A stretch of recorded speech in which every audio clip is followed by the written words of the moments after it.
विकास दुबे कांड से डीआईजी आनंद देव चर्चा में आए थे। जीआरपी में डीआईजी के पद पर तैनात आनंद देव फिर से चर्चा में आ गए हैं। होली के ठीक एक दिन पहले उन्हें एसटीएफ का अतिरिक्त चार्ज दे दिया गया है। ये चार्ज ऐसे समय में दिया गया है जब अतीक अहमद को साबरमती जेल से उत्तर प्रदेश लाए जाने की चर्चा चल रही है। पिछले दिनों यूपी बीजेपी के सीनियर नेताओं, विधायक और सांसदों ने कहा था कि जीप किसी की भी पलट सकती है। वहीं बसपा प्रमुख मायावती ने सरकार से सवाल किया था कि क्या यूपी सरकार विकास दुबे कांड को दोहराने की तैयारी कर रही है। इन सवालों के बीच चर्चा अब आनंद देव की होने लगी है।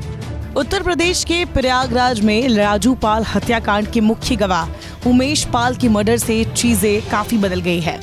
सरकार के इकबाल पर सवाल खड़ा हुआ तो सरकार माफियाओं के खिलाफ ताबड़तोड़ एक्शन में जुटी हुई दिख रही है। माफियाओं को मिट्टी में मिलाने की बात विधानसभा में कही गई। हालांकि उमेश पाल हत्याकांड में अब तक पुलिस गोलीबाज, बमबाज और घटना की प्लानिंग करने वालों तक पहुंच पाने में कामयाब नहीं हो पाई है। सवाल इस पर भी उठ रहे हैं। इन तमाम हलचल के बीच सरकार का एक ऐसा फैसला सामने आया है जो अतीक अहमद और उसके परिवार की परेशानी को बढ़ाने वाला हो सकता है।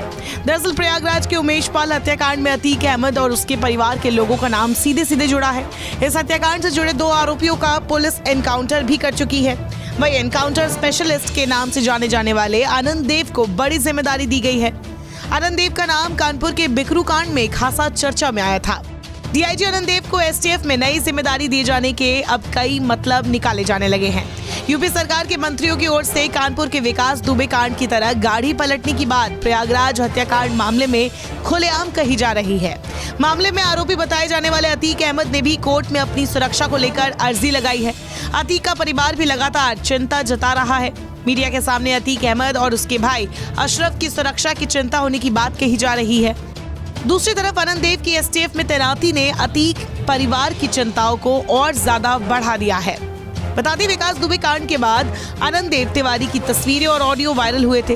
विवाद गहराया तो सीनियर अधिकारी को यूपी सरकार ने नवंबर 2020 में सस्पेंड कर दिया था। बिकरू कांड की जांच रिपोर्ट आने के बाद सरकार की ओर से ये कार्रवाई की गई थी। अब एक बार फिर उनको एसटीएफ में तैनाती के संकेत खोजे जाने लगे हैं। आनंद देव तिवारी मूल रूप से फतेहपुर जिले के रहने वाले हैं। वो 1987 बैच के पीपीएस अधिकारी है। साल 2006 में उन्हें प्रमोशन मिला और वे आईपीएस बने। आनंद देव को शुरू से ही एक जुनूनी अधिकारी के रूप में पहचान मिली। बड़े माफियाओं से टकराते रहे और उन्हें ढेर करते रहे हैं। कई मामलों की जांच की और कामयाबी भी पाई।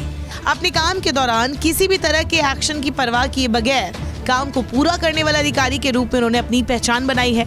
सस्पेंड किए जाने और पनिशमेंट पोस्टिंग की उन्होंने कभी भी परवाह नहीं की। इस कारण उनको मौजूदा सरकार के विश्वास पात्र अधिकारियों में गिना जाता है।